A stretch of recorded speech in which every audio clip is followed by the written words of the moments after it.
Hey guys, so I'm here with Friday's WOD, which if it looks familiar to a WOD from last week, you're exactly right. Protozoa is the flip, the reverse of the running WOD that we did at the start of our at-home challenge last week. But you all killed it. You all went and ran around your neighborhoods, nearby fields. You hit up the high school track.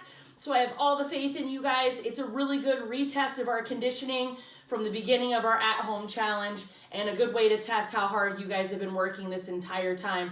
But we'll talk about that more here in just a second.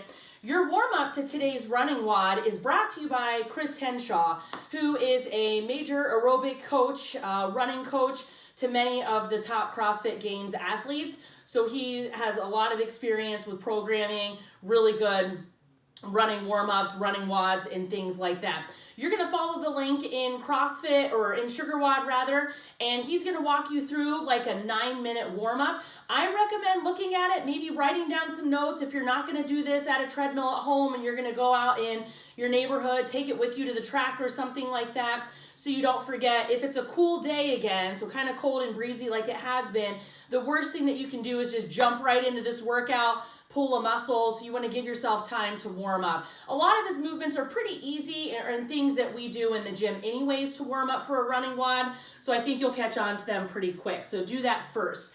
Then, wherever you're going to be to do your running workout, Chris Henshaw recommends to warm up a little bit before you just jump into that first 1,600 meter run. So I would recommend doing 3 sets of a 50-meter run, and then immediately after that 50-meter run where you've got a good jog pace, then do a slow 50 meters afterward. So you're going to go, I wouldn't say quite to full 100% speed, maybe you're at like an 80% fast run for 50 meters and then do a very slow 50 meters light jog. Do that 3 times followed by a 100-meter run. And if you've done his warm-up before that, you should be nice and set and ready to go for the first mile of the Protozoa workout. So let's talk about the WOD. So you're going to need to find a good running route. I'm not sure at this point if the high school track is going to be open or closed.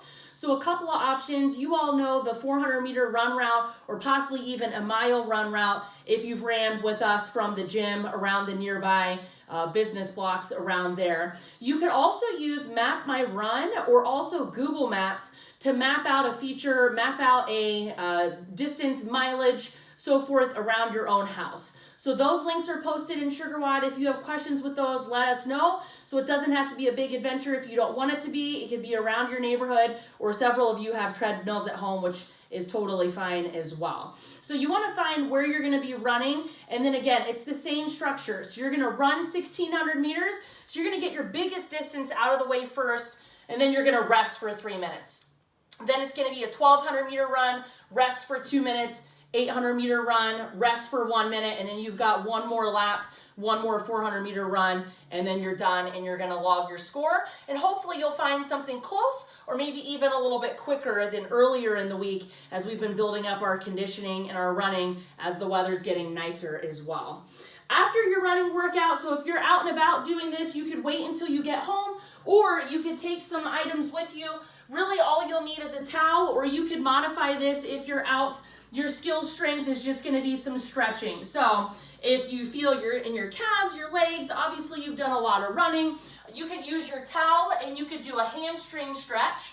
So I could put that around the sole of my foot, and if I'm out around the house or out at the track, I could do a nice hamstring stretch.